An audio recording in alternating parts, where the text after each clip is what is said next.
정말 엄청난 노력으로 쌓아 올린 것들이 한순간에 무너져 내린다면 어떨까요? 모든 게 수포로 돌아갔을 때 우리에게 과연 다시 시작할 힘이 남아 있을까요?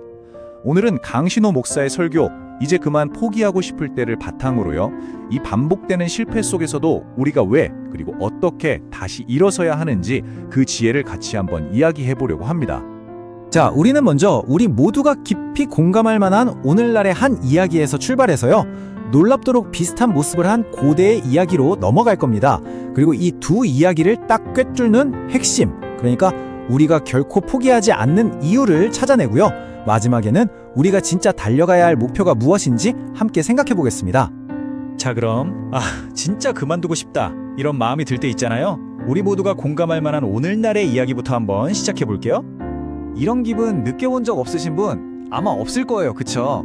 진짜 최선을 다했는데 아무것도 달라지는 게 없을 때, 그럴 때 찾아오는 그 무력감 있잖아요. 바로 그런 절망의 한가운데서 다시 일어선 분이 계세요. 아마 아시는 분들도 많을 텐데 유튜버 박유님입니다. 2014년에 정말 안타까운 사고로 전신마비 판정을 받으셨죠. 근데 거기서 주저앉지 않으셨어요. 자신의 재활 과정을 전부 공유하면서 정말 많은 사람들한테 영감을 줬고, 그래서 지금은 채널 미라클 구독자가 거의 100만 명, 말 그대로 희망의 아이콘이 된 거죠. 자, 그런데요. 이 설교가 바로 여기서 아주 날카로운 질문 하나를 딱 던져요. 어떻게 보면 박위님이 이렇게 유명해진 데에는 장애라는 게 어느 정도 기여한 부분이 있잖아요.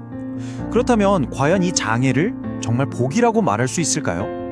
우리가 보는 그 밝은 모습 뒤에는요, 정말 상상하기 힘든 현실이 있어요. 집 밖에 한번 나가려면 2시간 넘게 다른 사람의 도움이 필요하고요. 혼자서는 화장실도 못 가세요. 심지어 감각이 없는 몸에 열이 나거나 무슨 문제가 생겨도 오로지 직감으로 알아채야만 하는 거예요. 매일매일이 이런 보이지 않는 고통, 피로와의 싸움인 거죠. 이런 상황에서 과연 이제 그만하고 싶다 이런 마음이 한 번도 들지 않았을까요? 내가 가진 모든 걸 쏟아부었는데 다시 처음으로 돌아가 버린 것 같은 이 막막함. 놀랍게도요, 수천 년 전에 바로 이 똑같은 절망을 겪은 사람이 있었어요. 바로 성경에 나오는 지도자 느헤미야의 이야기입니다. 느헤미야, 이 사람 진짜 대단한 리더였거든요. 온갖 방해 공작에도 불구하고요, 무너진 예루살렘 성벽을 단 52일 만에 다시 세웠어요. 그리고 그 뒤에 이스라엘 전체에 엄청난 영적 부흥이 일어납니다. 그런데 그가 잠시 자리를 비웠다가 한 10년쯤 지나서 돌아와 보니까 정말 충격적인 광경을 보게 된 거죠. 그때 그 부흥의 열기가요, 정말 대단했어요. 사람들이 막 말씀을 들으면서 눈물로 회개하고, 심지어 지도자들은 다시는 하나님을 떠나지 않겠습니다 하고 문서에 서명까지 했거든요. 와, 이제 모든 게 완벽하게 회복된 것 같았죠? 그런데 느헤미야가 돌아와서 본 게 뭐였냐면요, 바로 이거였습니다. 원래는 성전에서 일하는 레위인들을 위해서 11조나 헌물을 보관해야 하는 성전에서 가장 중요한 방 중 하나가요, 글쎄 성벽 재건을 그렇게나 방해했던 원수 도비아의 개인 숙소로 쓰이고 있었던 거예요. 말이 되나요 이게? 아니, 어떻게 이런 일이 가능했을까요? 알고 보니까 최고 지도자인 대제사장 엘리야십이 느헤미야의 또 다른 원수였던 산발랏하고 자기 손자를 결혼시켜서 사돈을 맺은 거예요. 그리고는 그 친구인 도비아한테 성전 방을 떡하니 내준 거죠. 이건 뭐 엄청난 배신이죠. 한번 상상해 보세요. 내 인생을 다 바쳐서 이룬 개혁이 10년도 안 돼서 이렇게 완전히 무너져 내린 걸 본 느헤미야의 심정이 어땠을까요? 대체 이게 다 무슨 소용이었나 하는 그런 깊은 허무함에 빠지지 않았을까요? 하지만 느헤미야는 거기서 주저앉지 않았습니다. 자, 이제부터가 이 설교의 진짜 핵심이에요.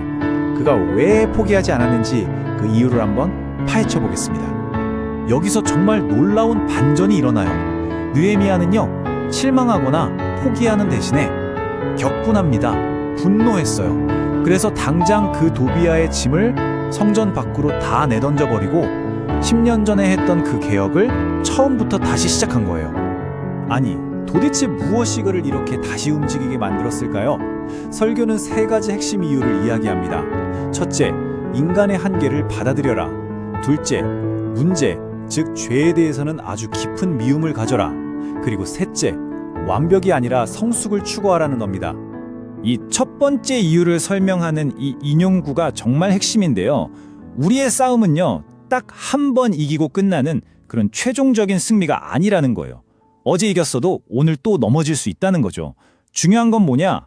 넘어질 때마다 다시 일어나서 싸우는 것. 바로 그 반복된 승리를 거두는 게 중요하다는 겁니다. 그럼 우리를 계속 싸우게 만드는 그 힘은 뭘까요? 설교에서는 그 힘을 은혜라고 불러요. 근데 여기서 말하는 은혜는 우리가 실패하지 않도록 막아주는 어떤 방패 같은 게 아니에요. 오히려 실패해서 이제 다 끝났다 싶을 때 마음속에서 딱 한 번만 더 해보자 하는 소원을 심어주고 다시 싸울 용기를 불어넣어주는 힘. 그게 바로 은혜의 진짜 의미라는 거죠. 자, 이제 마지막입니다.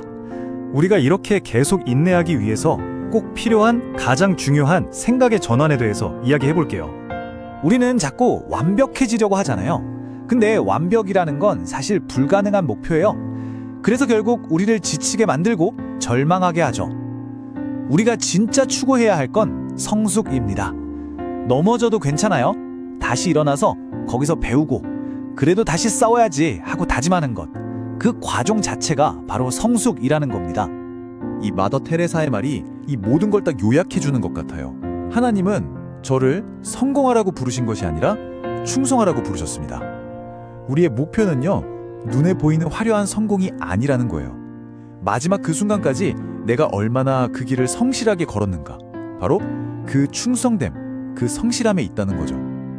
그럼 뭐가 우리를 끝까지 성실하게 만들 수 있을까요? 그건 바로 눈앞의 승리나 패배를 넘어서는 더 큰 꿈이에요. 언젠가는 모든 것이 완전히 회복될 거라는 바로 그 하나님의 나라에 대한 믿음이죠. 이게 바로 느헤미야가 포기할 수 없었던 이유예요. 눈앞의 실패는 정말 끔찍했지만 그는 그 너머에 있는 더 큰 회복의 꿈을 보고 있었던 겁니다. 그 꿈이 있었기 때문에 그는 다시 먼지를 툭툭 털고 일어설 수 있었던 거죠. 자, 이제 이 질문이 우리에게로 돌아옵니다. 계속되는 실패와 좌절 속에서 그럼에도 불구하고 여러분을 다시 한번 일어서게 만드는 바로 그 꿈은 무엇인가요?